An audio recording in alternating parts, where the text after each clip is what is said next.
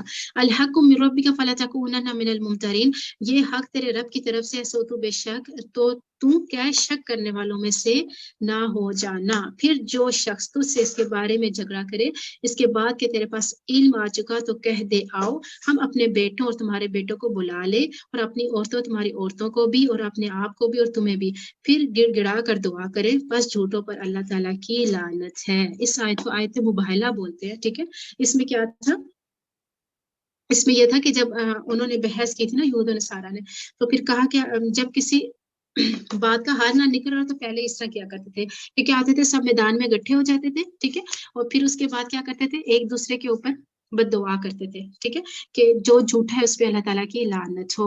تو انہوں نے پہلے تو اس بات کو مان لیا کہ ٹھیک ہے, یعنی نبی صلی اللہ علیہ وسلم بھی آ جائے, ساتھ ان کے ساتھی بھی آ جائے, اور دوسری طرف سے جو یہود و نصارہ تھے وہ بھی آ جائے, وہ اپنے لوگوں کو بھی لے آئے, اور پھر کیا کریں, ایک دوسرے کے اوپر لعنت کریں کہ جو جھوٹ ہے اس پہ اللہ کی لعنت ہو. تو پہلے تو وہ مان گئے, پھر وہ خود ہی ہٹ گئے. کیوں ڈر گئے, کیونکہ ان کو پتا تھا کہ نبی صلی اللہ علیہ وسلم کیا ہے, سچے نبی ہیں, اور نبی صلی اللہ علیہ وسلم کی دعا کیا ہوتی ہے, قبول ہوتی ہے. ان ھذا لہو القصص الحق وما من الہ الا اللہ وان اللہ لہو العزیز الحکیم, کہ بے شک یقیناً یہی سچا بیان ہے اور اللہ کے سوا کوئی بھی معبود نہیں, اور بلا شبہ اللہ یقیناً وہی سب پر غالب ہے اور کمال حکمت والا ہے. فَإِن تَوَلَّوْا, پھر اگر وہ پھر جائے تو بے شک اللہ فساد کرنے والوں کو خوب جاننے والا ہے. کہہ دے اے اہل کتاب, آؤ ایک ایسی بات کی طرف جو ہمارے درمیان اور تمہارے درمیان برابر ہے, یہ کہ ہم اللہ کے سوا کسی کی عبادت نہ کریں اور اس کے ساتھ کسی کو شریک نہ ٹھہرائیں, اور ہم میں سے کوئی کسی کو اللہ کے سوا رب نہ بنائے. پھر اگر وہ پھر جائے تو کہہ دو گوار ہو کہ بے شک میں تو کیا ہوں, فرما برداروں میں سے ہوں. یہاں سے کیا بات پتہ چلتی ہے کہ قل یا اہل الکتاب تعالوا الی کلمۃ, کہ اے اہل کتاب آؤ ایک ایسی بات کی طرف جو ہمارے درمیان اور تمہارے درمیان برابر ہے.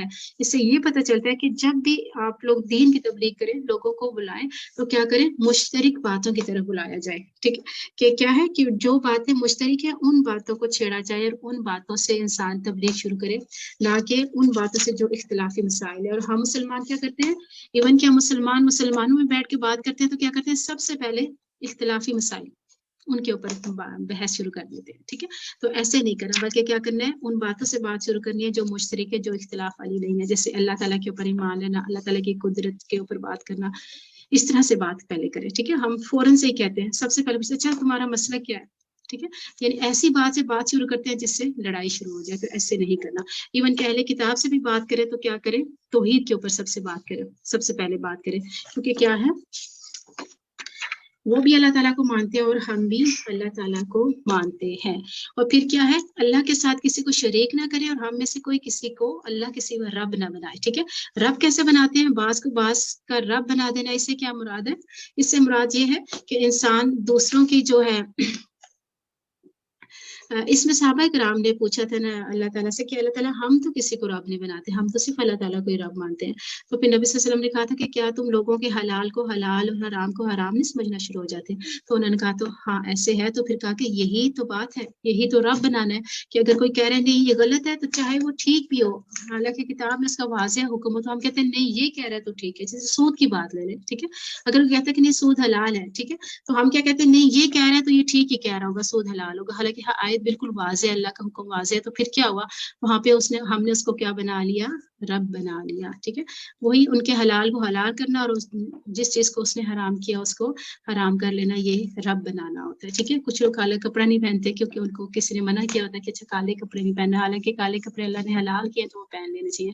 ایسی بہت سی ایسی خرافات ہیں جو ہمارے معاشرے میں بہت زیادہ کیا ہے, عام ہے. ٹھیک ہے, تو ہم نے اپنے اوپر کیوں حرام کی ہوتی ہیں, صرف اس وجہ سے حرام کی ہوتی ہیں کہ کسی نے کہا ہوتا ہے. ٹھیک ہے, تو جو اللہ نے حلال کیا اسی کو حلال سمجھے, اور جو حرام ہے اسی کو حرام سمجھا جائے. کلیئر ہو گیا؟ آگے چلیں. یا اہل الکتاب لم تحاجون فی ابراہیم، اے اہل کتاب تم ابراہیم کے بارے میں کیوں جھگڑتے ہو جبکہ تورات اور انجیل تو نازل ہی اس کے بعد کی گئی، تو کیا تم سمجھتے نہیں ہو؟ ٹھیک ہے، یہ کیا کہتے تھے؟ یہ کہتے تھے، یہود کہتے تھے کہ ابراہیم ہمارے ہیں، اور نصارہ جو تھے وہ کہتے تھے ابراہیم علیہ السلام ہمارے میں سے ہیں. ٹھیک ہے، یعنی یہودی کہتے تھے وہ یہودی ہے، نصاری کہتے تھے وہ نصرانی ہے. تو اللہ تعالیٰ کہہ رہے ہیں کہ تم ابراہیم علیہ السلام کے بارے میں لڑائی کیوں کرتے ہو، حالانکہ تورات اور انجیل تو ان کے بعد نازل ہوئی ہے. ٹھیک ہے، اس سے پہلے تو یہ تھا ہی نہیں، نہ یہودی تھے اور نہ نصارہ تھے، وہ تو یکسو تھے. ٹھیک ہے، تو ایسا تو کچھ تھا ہی نہیں، تو پھر لڑائی کرنے کی کوئی بات ہی نہیں بنتی. ہاں انتم ہؤلاء حاججتم فیما لکم بہ علم، سیم ایسے ہی ہے جیسے ہم کہیں کہ نبی صلی اللہ علیہ وسلم سنی تھے اور دوسرے کچھ لوگ کہیں کہ نہیں نبی صلی اللہ علیہ وسلم وہابی تھے. تو یہ سنت اور وہابی تو نکلا ہی بعد میں. ٹھیک ہے، اس ٹائم وہ کیا تھا؟ کچھ بھی نہیں تھے، یکسو تھے وہ صرف اور صرف اللہ کے لیے. اور ہم نے بھی صرف اور صرف اللہ کے لیے یکسو ہو جانا ہے، ہم نے صرف اور صرف مسلم رہنا ہے. آپ لوگ پہلے بارے میں سے ڈیٹیل سے پڑھ چکے ہیں. ٹھیک ہے، اہل کتاب تم ابراہیم کے بارے میں کیوں جھگڑتے ہو جبکہ تورات اور انجیل تو نازل ہی اس کے بعد کی گئی، تو کیا تم سمجھتے نہیں ہو؟ دیکھو تم وہ لوگ ہو کہ تم نے اس بات میں جھگڑا کیا جس کے متعلق تمہیں کچھ علم تھا، تو اس بات میں کیوں جھگڑتے ہو جس کا تمہیں کچھ علم نہیں؟ اللہ جانتے اور تم نہیں جانتے. ابراہیم علیہ السلام نہ یہودی تھے اور نہ ہی نصرانی، بلکہ ایک طرف والا یعنی یکسو فرما بردار تھے، اور مشرکوں میں سے نہ تھے. ٹھیک ہے، بیسیکلی کیا تھے ابراہیم؟ کیا تھے؟ حنیفم مسلمہ. ان اول الناس بابراہیم، بے شک سب لوگوں میں سے ابراہیم کے زیادہ قریب یقیناً وہی لوگ ہیں جنہوں نے اس کی پیروی کی، اور یہ نبی اور وہ لوگ جو ایمان لائے، اور اللہ مومنوں کا کیا ہے؟ دوست ہے. اہل کتاب کی ایک جماعت ہے، چاہے کاش وہ تمہیں گمراہ کر دے، حالانکہ وہ اپنے سوا کسی کو گمراہ نہیں کرے اور وہ شعور نہیں رکھتے. انسان جب بھی کسی کو دھوکہ دیتا ہے تو اصل میں خود کو ہی دھوکہ دے رہا ہوتا ہے. اہل کتاب تم کیوں اللہ کی آیات سے کفر کرتے ہو حالانکہ تم خود ہی اس کے اوپر گواہ ہو؟ اہل کتاب تم کیوں حق کو باطل کے ساتھ غلط ملت کرتے ہو، حق کو چھپاتے ہو حالانکہ تم جانتے ہو. اور اہل کتاب میں سے ایک گروہ نے کہا تم دن کے شروع میں اس چیز پہ ایمان لاؤ جو ان لوگوں کی طرف نازل کی گئی، اور جو ایمان لائے اور اس کے آخری میں کیا کرو؟ اس کا انکار کر دو تاکہ وہ لوگ واپس لوٹ جائیں. یہ بھی ان کی ایک چال تھی. کیا کرتے تھے کہ یہ کچھ لوگ کیا کرتے تھے، صبح کے ٹائم یہ شو کر دیتے کہ ہم مسلمان ہو گیا، ہم کلمہ پڑھ لیے، ایمان لے آئے، اور شام کو اس کا انکار کر دیتے تھے. کیوں؟ کیونکہ اس سے کیا ہو، کچھ لوگوں کا دل برا ہو کہ یہ کیسا دین ہے، یہ کیسا ایمان ہے کہ جو صبح کے تو لوگ مسلمان ہو جاتے ہیں اور شام کو اس کا انکار کر دیتے ہیں. ٹھیک ہے، حالانکہ کیا ہے؟ دین حق کی یا نبی صلی اللہ علیہ وسلم کے سچے ہونے کی یہ بھی ایک نشانی تھی کہ جو اسلام ایک بار قبول کر لیتا تھا اس سے اسلام سے پھر جانا ایسے لگتا تھا جیسے آگ میں جانا، یعنی وہ کسی صورت مرتد نہیں ہونا چاہتا تھا. آگے چلتے ہیں. اور اہل کتاب وَلَا تُؤْمِنُوا إِلَّا لِمَنْ تَبِعَ دِينَهُمْ، اور کسی کے لیے یقین نہ کرو سوائے اس کے جو تمہارے دین کی پیروی کرے، یعنی صرف اس کی بات مانو جو تمہارے دین میں ہو. اور کہہ دے اصل ہدایت تو اللہ ہی کی طرف سے ہے، اور جو کچھ تم میں دیا گیا ہے اس جیسا اور جو بھی کوئی دیا جائے گا یا وہ جو تم سے تمہارے رب کے پاس جھگڑا کریں گے، کہہ دے بے شک سب فضل اللہ کی طرف سے، اللہ کے ہاتھ میں ہے، اور اس سے جس کو چاہتا ہے ہدایت دیتا ہے، اور اللہ وسعت والا اور سب کچھ جاننے والا ہے. ٹھیک ہے، اس میں کیا بات ہو رہی ہے کہ کہہ دے اصل ہدایت کیا ہے؟ اللہ تعالیٰ کی طرف سے ہے، اور جو کچھ تمہیں دیا گیا ہے یعنی جو اہل کتاب کو دیا گیا تھا اس جیسا کسی اور کو بھی دیا جائے گا. یعنی وہ کہتے تھے جو ہمیں ملا ہے ویسا کسی کو نہیں ملا، یا وہ تم سے تمہارے رب کے پاس جھگڑا کرے، کہتے بے شک فضل جو سے اللہ کے ہاتھ میں ہے، وہ اسے جس کو چاہتا ہے دیتا ہے، اور اللہ بہت وسعت والا ہے اور سب کچھ جاننے والا ہے. یعنی ان کو یہ تھا کہ قرآن مجید جو ہے کیوں ان کی طرف نازل ہوا ہے. تو اللہ تعالیٰ کہہ رہے کہ جو اللہ تعالیٰ اپنا فضل جس کو چاہتا ہے عطا کرتا ہے، اور اپنی رحمت کے ساتھ خاص کرتا ہے جسے چاہتا ہے، اور اللہ تعالیٰ بہت بڑے فضل والا ہے. وَمِنْ أَهْلِ الْكِتَابِ، اور اہل کتاب میں سے بعض ہیں کہ اگر تو ان کے پاس ایک خزانہ امانت رکھ دے اور اسے تیری طرف ادا کر دے گا، اور اگر ان میں سے بعض وہ ہے کہ تو ان کے پاس ایک دینار امانت رکھے اسے تیری طرف ادا نہیں کرے گا مگر جب تک کہ تو اس کے اوپر کھڑا رہے. یہ اس لیے کہ انہوں نے کہا ہم پر ان پڑھوں کے بارے میں کوئی گرفت یا کوئی راستہ نہیں، اور وہ اللہ پر خوب جھوٹ کہتے حالانکہ وہ جانتے ہیں. یہاں سے کیا بات پتہ چلتی ہے کہ جو اہل کتاب تھے یہ کیا کرتے تھے، مسلمانوں کی کوئی چیز کھو جاتی یا ان کو مسلمانوں کی کوئی چیز مل جاتی تو کیا کرتے تھے، اس مسلمانوں کو واپس نہیں لوٹاتے تھے. کیوں؟ کیونکہ وہ کہتے تھے کہ ان کے بارے میں ہم سے پوچھنی ہوگی، ان کے بارے میں ہمارے پہ کوئی رستہ نہیں ہے. ٹھیک ہے، کوئی سبیل نہیں ہے. ٹھیک ہے، فی الامیین سبیل. تو لیکن کیا ہے، ایسے ہی ہم بھی کرتے ہیں. ہم مسلمان بھی کہتے ہیں ان کافروں کے بارے میں ہم سے کون سی پوچھو نہیں ہے، تو ہم ان کا جتنا مرضی نقصان کریں، ان کا مال کھا لیں، ہم ان کے بینکوں سے پیسے لے کے ان کو واپس نہ کریں کیونکہ یہ تو کافر ہے، ان کا تو نقصان کرنا چاہیے. ایسے نہیں ہے، بلکہ کیا ہے، مومن کیا ہوتا ہے، دین سراسر خیر خواہی کا نام ہے. کوئی مسلم ہو غیر مسلم ہو، اس کے ساتھ ہم نے کبھی بھی ناانصافی نہیں کرنی، عدل سے ہٹ کے کام نہیں کرنا. ٹھیک ہے، کیونکہ یہ لوگ بھی ایسے کرتے تھے. کچھ لوگ ان میں ایسے تھے کہ جن کے پاس خزانے بھی رکھوا دیے وہ واپس کر دیتے تھے. ٹھیک ہے، یعنی امانت دار تھے. اور کچھ ایسے تھے کہ ان کو 1 روپیہ بھی ان کے پاس امانت رکھا جائے تو واپس نہیں کرتے تھے. اور کیوں نہیں کرتے تھے؟ وہ کہتے تھے ہم سے کون سے ان کی پوچھ ہونی ہے. ٹھیک ہے، سیم ایسے ہی جیسے ہم آج کل بھی مسلمان یہ غیر ممالک سے قرضہ لیتے ہیں. ٹھیک ہے، بینکوں سے قرضہ لیتے ہیں، پھر واپس نہیں کرتے، کہتے ہیں یہ تو کافر ہے، ہمیں تو ان کا مال نہیں واپس کرنا چاہیے، ہماری کون سے ان کے بارے میں پوچھ ہونی ہے. ٹھیک ہے، حالانکہ پوچھ ہونی ہے. آگے اللہ تعالیٰ کیا کہہ رہے ہیں، بلا من اوفی بعہدہ واتقی، کیوں نہیں، جو شخص اپنا عہد پورا کرے اور ڈرے تو یقینا اللہ تعالیٰ ڈرنے والوں سے محبت کرتا ہے. عہد کو پورا کرنا ہے، اگر قرضہ لیا تو اس کو واپس کرنا ہے.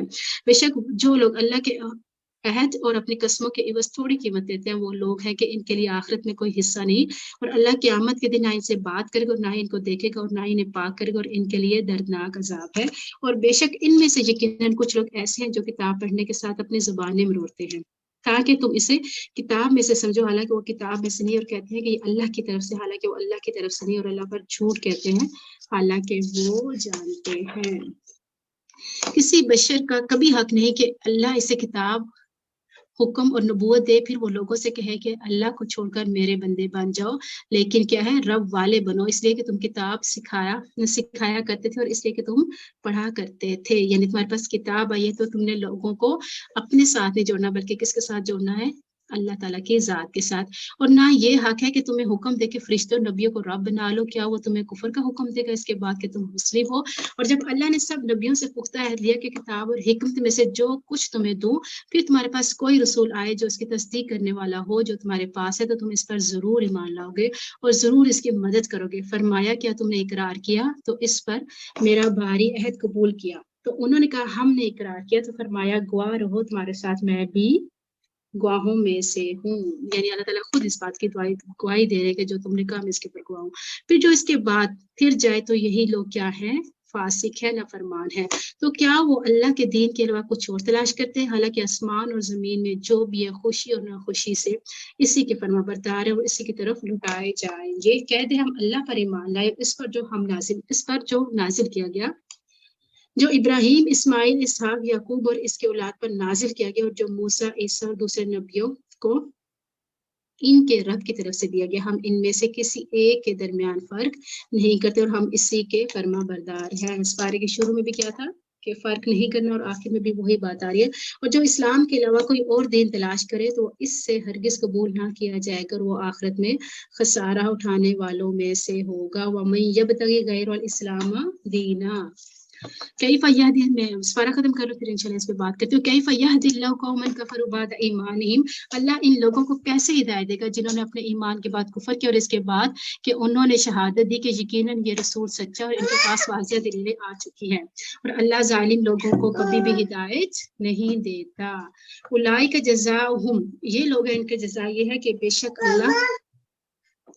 ان پر اللہ کی، فرشتوں کی اور تمام لوگوں کی لعنت ہے، ہمیشہ اس میں رہنے والے ہیں، نہ ان سے عذاب ہلکا کیا جائے گا نہ ہی وہ مہلت دیے جائیں گے.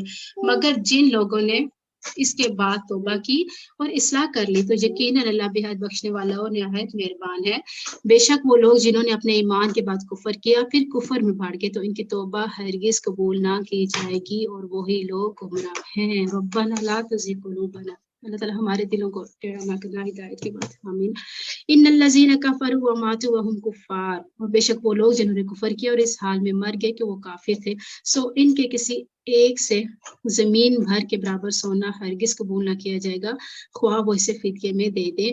یہ لوگ ہیں جن کے لیے دردناک عذاب ہے اور ان کے لیے کوئی مددگار نہیں ہے. اللہ تعالیٰ ہمیں ایسے برے انجام سے ہم سب کو بچا لے. آمین. یہاں پہ دیکھیں بات ہو رہی تھی دین اسلام کے علاوہ کوئی اور دین پسند کرنا نا. ٹھیک ہے، تو یہ کیا ہے، کبیرہ گناہوں میں سے کہ انسان اسلام کے علاوہ کسی اور دین کو پسند کرے. ٹھیک ہے، اور یا پھر کیا ہے، کسی اور دین کو چاہے. اور ہم اکثر کہتے ہیں کہ یہ لوگ تو ہم سے بہتر ہیں، مسلمانوں سے تو یہ بہتر ہے. ایسے نہیں کہنا چاہیے، کیونکہ یہ کبیرہ گناہوں میں سے کہ انسان کیا ہے، دین اسلام کے علاوہ کوئی اور دین پسند کرے، کوئی اور دین چاہے. اور اللہ تعالیٰ کیا کہتے ہیں کہ ہرگز کیا ہے، قبول ہی نہیں کیا جائے گا. دین اسلام کے علاوہ کوئی بھی دین لے کے آئے گا تو کیا ہے وہ ان سے قبول نہیں کیا جائے گا اور وہی لوگ کیا ہے خسارے میں ہیں. ٹھیک ہے, تو اپنے دین اسلام ہونے پہ, مسلم ہونے پہ انسان کو فخر بھی ہونا چاہیے, اور دوسرا یہ ہے کہ مسلمانوں کے اوپر طنز بھی نہیں کرنا چاہیے, اور اس چیز کو سب سے بہتر سمجھیں کہ ہم مسلمان ہیں, اور یہ کہنا کہ نہیں ان سے تو زیادہ مسلمانوں سے زیادہ تو یہ لوگ اچھے ہیں, یہ لوگ یہ کرتے ہیں اور ایسے کرتے ہیں. نہیں, ایک ایمان ہونا, مسلمان ہونا, یہ سب سے زیادہ قیمتی چیز ہے. چاہے انسان کے پاس پوری دنیا ہو لیکن اس کے بنسبت انسان کے پاس ایمان ہے تو وہ زیادہ بڑی بات ہے. ٹھیک ہے, اور یہ کبیرہ گناہوں میں سے کہ انسان دین اسلام کے علاوہ کسی اور دین کو پسند کرے. سبحانک اللہم و بحمدک اشہد ان لا الہ الا انت استغفرک و اتوب الیک.